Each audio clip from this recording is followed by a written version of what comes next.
اللہ اللہ اللہ اللہ۔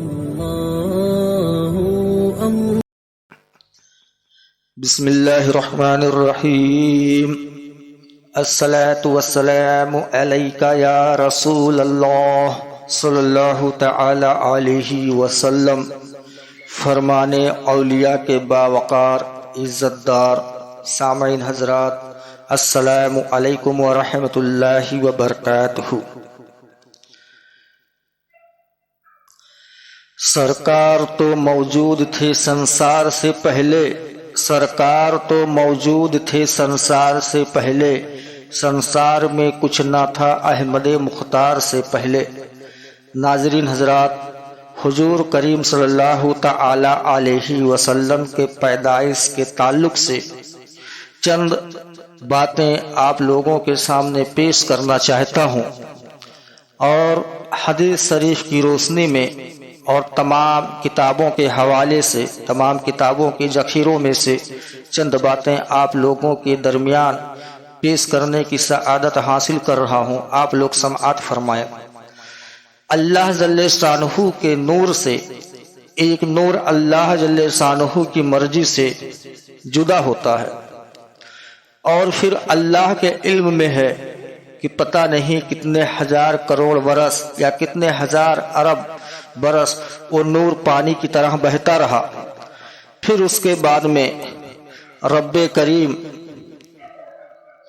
نے اپنی قدرت کا کرشمہ دکھانا چاہا، اپنی ربوبیت کو لوگوں کے سامنے پیش کرنا چاہا، تو اللہ جل شانہ نے سمندر کو حکم دیا، سمندر کے پھینے نکلنے شروع ہو گئے، اور پھر ان پھینوں سے اللہ جل شانہ نے مٹی کو پیدا فرمایا۔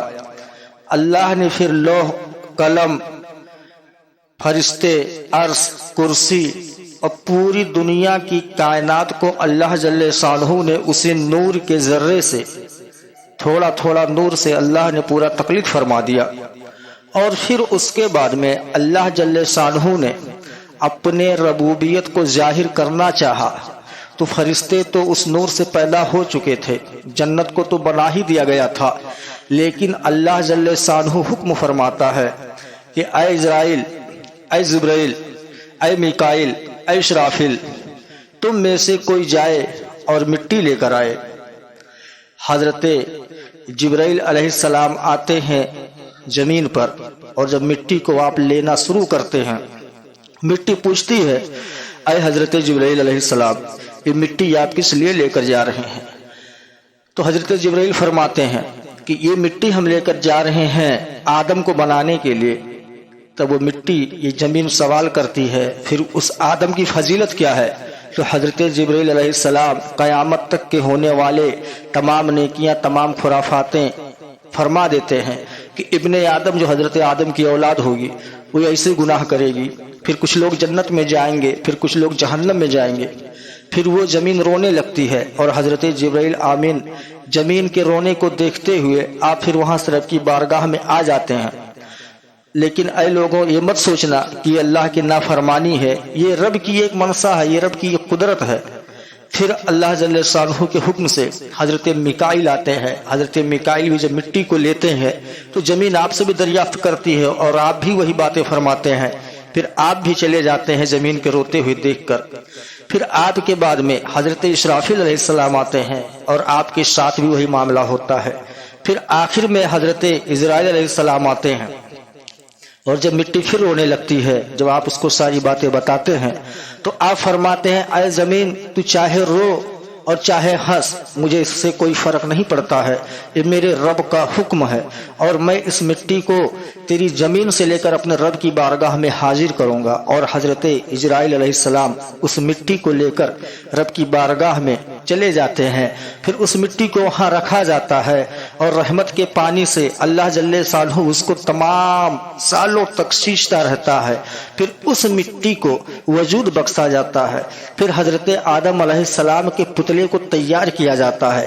لیکن ایک بات یہ بھی ذہن میں رکھ لینا، ہم نے پہلے بھی کہہ دیا ہے کہ اللہ نے فرشتوں کو پیدا کر دیا تھا، لوح قلم کیا قیامت تک ہونے والا ہے وہ سب اللہ نے لکھ دیا تھا، اللہ ताला ने कुर्सी बना दिया था, अर्श और फर्श सब बना दिया था, जिन भी बना दिए गए थे और तमाम मखलूकों की रूह को भी पैदा फरमा दिया गया था। उस वक्त इब्लीस को पैदा कर दिया गया था, जिन उस वक्त मौजूद था, जो फरिश्तों का उस्ताद हुआ करता था और जिसको तमाम नामों से आसमानों में जाना जाता था। हर आसमान पर उसका एक अलग अलग नाम था, बहुत बड़ा आलिम था वो। मेरे अजीज साथियों, जब हजरत आदम अलैहिस्सलाम के पुतले को बनाकर तैयार किया गया, तब शैतान देखता है, इब्लीस आकर देखता है और देखने के बाद उसे गुस्सा आता है, क्योंकि उसके इल्म में अल्लाह की तरफ से ये बात डाल दी जाती है कि जो ये आदम को बनाया जा रहा है, ये आदम जिन्नों पर गालिब आएगा और ये अशरफुल मखलूकात में से रहेगा। तो ये सोचकर उसने हजरत आदम अलैहिस्सलाम के पुतले पर थूक दिया।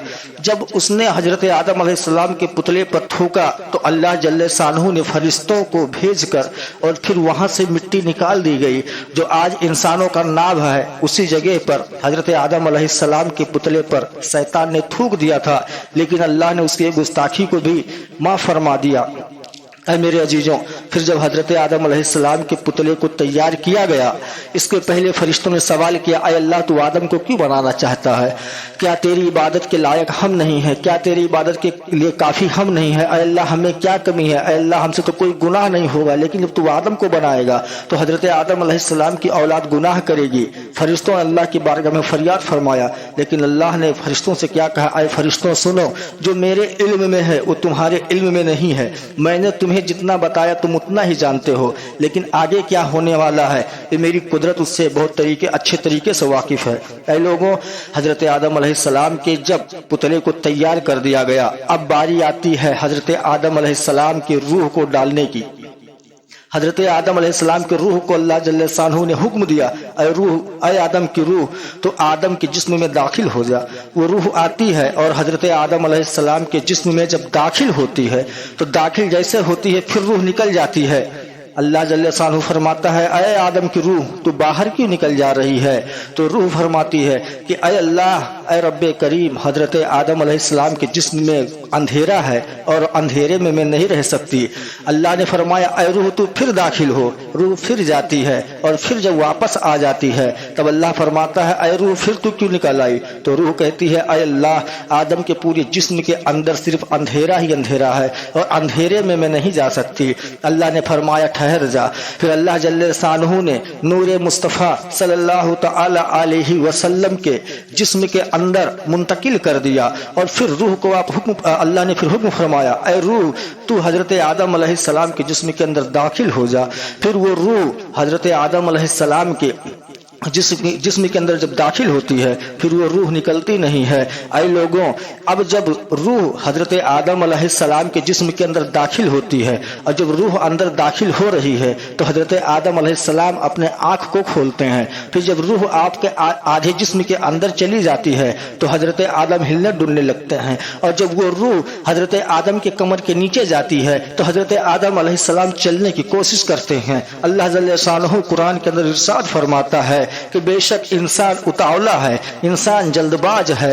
और फिर जब वो रूह हजरत आदम अलैहिस्सलाम के पूरे जिस्म के अंदर जब पहुंच जाती है तो तमाम फरिश्ते हजरत आदम अलैहिस्सलाम के जिस्म को देखते हैं जो नूर से मुनव्वर था, और वो सारे फरिश्ते हजरत आदम के पुश्त की तरफ जाते हैं और हजरत आदम अलैहिस्सलाम के पुश्त को देखते हैं और फिर वो फरिश्ते मुस्कुराते हुए चले जाते हैं। तो जमात की जमात जब फरिश्तों की आती रहती है और हजरत आदम अलैहिस्सलाम कि उस पुश्त को देखते हैं और देखने के बाद जब सारे फरिश्ते जाने लगते हैं तो अल्लाह की बारगाह में हजरत आदम अलैहिस्सलाम फरमाते हैं, ऐ रब्बे करीम में क्या मामला है? तेरे सारे फरिश्ते मेरे आगे के बजाय मेरे पीछे से आते हैं और फिर मुस्कुराते हुए चले जाते हैं। ऐ अल्लाह, ये क्या बात है? ऐ अल्लाह, मुझे भी इससे आगाह कर दे। तो अल्लाह जल्ले शानहू फरमाता है, ऐ आदम, जब तुम्हारी रूह तुम्हारे जिस्म के अंदर दाखिल नहीं हो रही थी तो हमने उसमें अपने प्यारे महबूब के रूह को, अपने नूर को डाल दिया। उसके बाद जब तुम्हारी रूह तुम्हारे तुम्हारे जिस्म के अंदर पहुंच गई तो तुम्हारे पूरे जिस्म के अंदर जो घोर अंधेरा था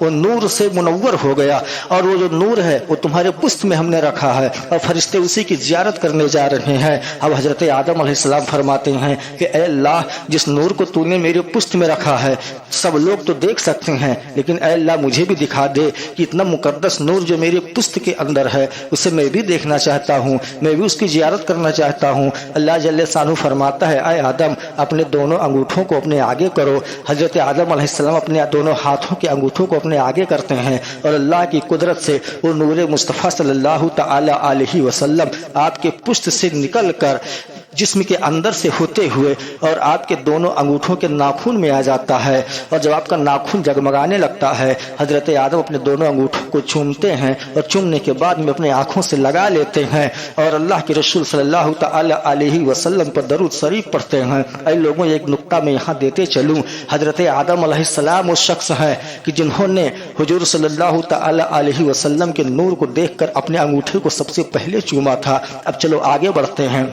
हज़रत आदम अलैहिस्सलाम से जब फरिश्तों ने सवाल किया कि अय अल्लाह, ये तो आदम हैं, अब इनको तो हमसे ज़्यादा इल्म नहीं होगा, अय अल्लाह ये तो आदम हैं, हमसे ज़्यादा तो इनकी जानकारी नहीं होगी, और इबलीस भी मौजूद था। अल्लाह ने फरमाया अच्छा ठीक है। अब हज़रत आदम को अल्लाह ने इल्म अता फरमाया। इल्म अता फरमाने के बाद में अल्लाह ने फरिश्तों से पूछा, अय फरिश्तों बताओ ये क्या चीज़ है। फरिश्ते फरमाते हैं, अय अल्लाह हम उतना ही जानते हैं जितना तूने हमें सिखाया है। अब अल्लाह हज़रत आदम से पूछता है तो हज़रत आदम फरमाने लगते हैं, ऐ अल्लाह ये फला चीज़ है। फिर अल्लाह पूछता है, ऐ आदम ये क्या है। फिर हज़रत आदम फरमाते हैं कि अल्लाह ये फला चीज़ है, ऐ अल्लाह ये फला चीज़ है। तो अल्लाह जल्ले शानहू फरमाता जाता है, हज़रत आदम बताते जाते हैं, तब फरिश्ते कहते हैं कि ऐ रब्बुल आलमीन, बेशक हज़रत आदम अलैहिस्सलाम को तूने बहुत इल्म से नवाजा है। ऐ लोगों, अब जब नूर मुस्तफ़ा हज़रत आदम अलैहिस्सलाम के पुस्त में जब मुंतकिल हुआ तब यहाँ पर अल्लाह जल्ले शानहू ने हुक्म दिया कि ऐ फरिश्तों, यहाँ जितने लोग मौजूद हो सारे के सारे लोग आदम को सजदा कर लो। और जब तमाम लोग तमाम फरिश्ते जब हज़रत आदम अलैहिस्सलाम को सजदा करते हैं, लेकिन इबलीस वहाँ खड़ा रहता है। अल्लाह फरमाता है, ऐ इबलीस तूने क्यों नहीं सजदा किया। तो इबलीस कहता है, ऐ अल्लाह हमने तेरे अलावा किसी को सजदा नहीं किया। ऐ अल्लाह तू ही वहदहु ला शरीक है, तेरे अलावा किसी का सजदा नहीं है। तो ऐ अल्लाह तू अगर हुक्म दे तो मैं तुझे एक बार नहीं तमाम बार सजदा करूंगा, लेकिन मैं गैरुल्लाह का सजदा नहीं करूंगा। ऐ लोगों, एक बात यहाँ बताता चलूं, वो जो सजदा था वो सजदे रबूबियत का नहीं था, वो सजदे ताजीमी था, वो सजदे अदब का था। वो जो सजदा किया गया था वो अदब के लिए सजदा था। अब अल्लाह फरमाता है, ऐ इबलीस तू सजदा कर, ऐ इंसान ऐ जिन तू सजदा कर। लेकिन वो जिन सजदा नहीं कर रहा था। अल्लाह ने जब उसको हुक्म दिया उसने सजदा नहीं किया, तो अल्लाह ने फरमाया, जा तूने मेरे हुक्म की तामील नहीं की, तूने मेरे हुक्म को माना नहीं है, तो जा आज के बाद हम तुझे इबलीस करार करते हैं। आज के बाद तू शैतान हुआ, आज के बाद तू नाफरमान हुआ, आज के बाद तू मरदूद हुआ, आज के बाद तू जहन्नमी हुआ। जब इतनी बात होती है तो फरिश्ते कांपने लगते हैं और फिर दूसरा सजदा फरिश्ते तुरंत कर देते हैं। तो अल्लाह जल्ले शानहू फरमाता है,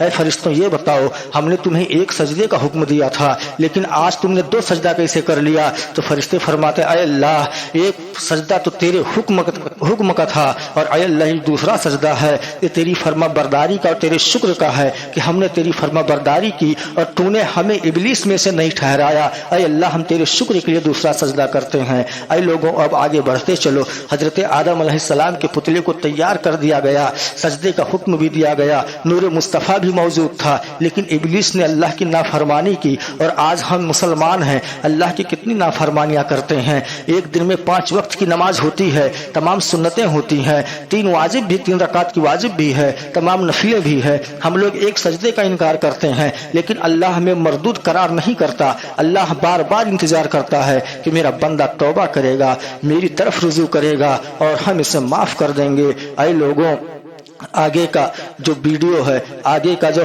हुजूर करीम सल्लल्लाहु तआला अलैहि वसल्लम के पैदाइश के मुतालिक से गुफ्तगू है, वो इंशाअल्लाह ताला दूसरे वीडियो में करेंगे, क्योंकि अगर पूरी बातें यहाँ पर बताना शुरू कर दें तो वीडियो बहुत लंबा हो जाएगा और लोग लंबा वीडियो देखकर फिर उसको स्किप कर देते हैं या फिर उसको इग्नोर कर देते हैं। तो इंशाअल्लाह ताला अब यहाँ से अल्लाह जल्ले शानहू کہ پیارے محبوب بندے حضرت آدم علیہ السلام اور شیطان کے متعلق جو گفتگو ہوئی سجدہ تک، انشاءاللہ تعالی اگلے پارٹ میں حضرت آدم علیہ السلام کا جنت میں داخل ہونا، حضرت حوا علیہ السلام کا پیدا ہونا آپ کے جسم سے، پھر اس کے بعد میں دنیا میں بھیجنا، اور پھر وہاں سے لے کر حضور کریم صلی اللہ تعالی علیہ وسلم کی زندگی تک پوری تاریخی باتیں آپ لوگوں کے ذہن میں ڈالیں گے، کیونکہ میرے نبی کریم صلی اللہ تعالی علیہ وسلم کے نور کو اللہ نے حضرت آدم علیہ السلام سے پہلے، عرش اور قلم سے پہلے، فرشتوں سے پہلے بھی اللہ نے پیدا فرما دیا تھا۔ ہمارے نبی کا کتنا بڑا مقام اور مرتبہ ہے۔ آئیے ایک بار درود شریف پڑھیں، الصلاۃ والسلام علیک یا رسول اللہ صلی اللہ تعالی علیہ وسلم۔ کہنے سننے میں اگر کوئی غلطی ہوئی ہو، کمی کوتاہی ہوئی ہو تو اللہ جل شانہ اپنے فضل سے، اپنے کرم سے، اپنے حبیب کے صدقے معاف فرما کر ہماری اس گفتگو کو، ہماری اس خدمت کو اپنی بارگاہ میں قبول و مقبول فرما لے۔ وما علینا الا البلاغ۔ السلام علیکم ورحمۃ اللہ وبرکاتہ۔